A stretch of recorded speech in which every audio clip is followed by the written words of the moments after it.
The crowd goes. Shake, shake, shake the room.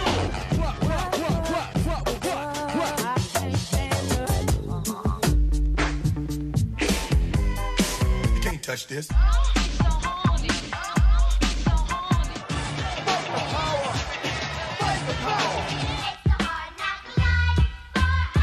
And it started with a little kiss like this. A Tribe Called Quest.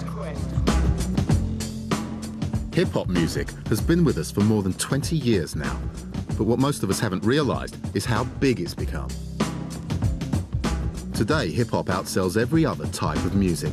It's bigger than R&B, bigger than country, even bigger than rock. Forget the rock and roll years. What we're living in now are the hip-hop years.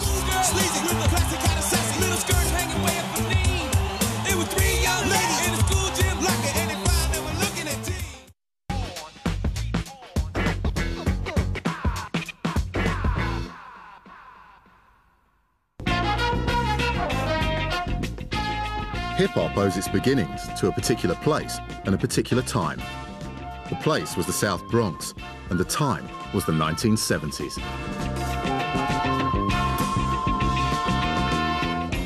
The South Bronx was a notorious borough of New York City, marked by some of the worst levels of unemployment, dereliction, and violent crime in America. You had a lot of gang activity that was happening in the Bronx back in the late 60s, early 70s.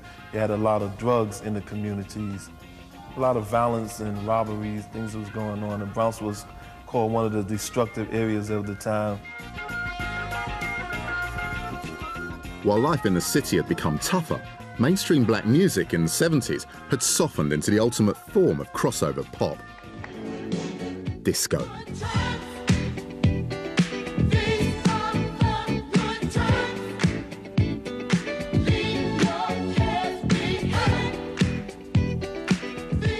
The generation growing up in the Bronx in the 70s found that music like disco was wildly out of step with the reality of their lives.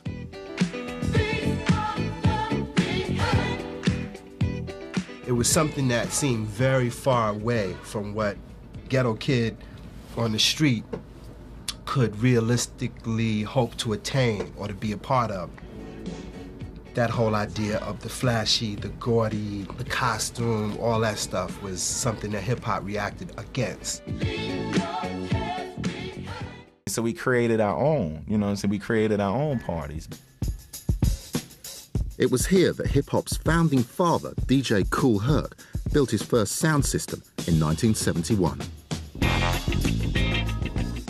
1520 Cedric Avenue, the historic birthland of the culture they call hip-hop music. When I used to play music in my room, the kids used to be back here hanging out, chilling, and when I start to play the music, everybody start to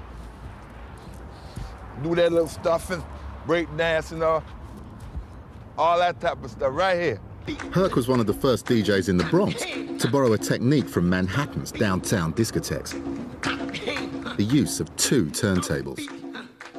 This meant DJs could play music without interruption, mixing from the end of one record straight into the beginning of another.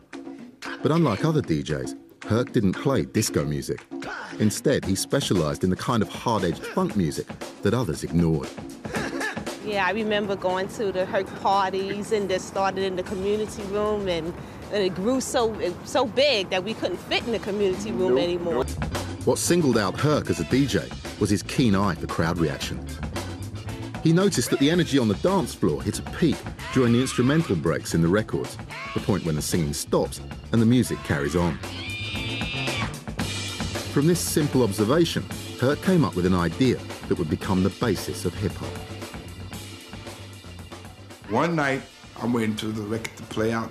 I said, I wonder if I put that to myself. I said, if they're waiting for this particular break and I have a couple more records that's got the same breakup in it, I wonder how would it be if I put them all together. And I told them, I said, I'm going to try something new tonight. I'm going to call it a merry-go-round. Herc's merry-go-round meant that instead of playing whole records, he would play just the instrumental breaks, mixing between them to create a continuous dance rhythm. I started out with James Brown, clap your hand, stomp your feet. Our part right there, when the break, boom, I had to come in with bongo rock.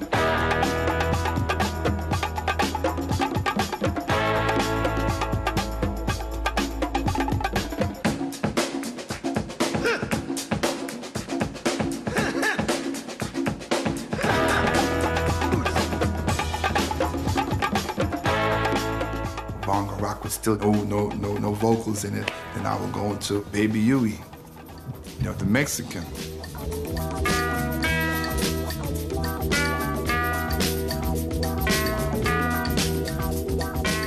And it was like, whoa, I think we got some hit, you know, because people was like, oh, whoa, everybody was like, yeah, I'm feeling this, oh, yeah, you know.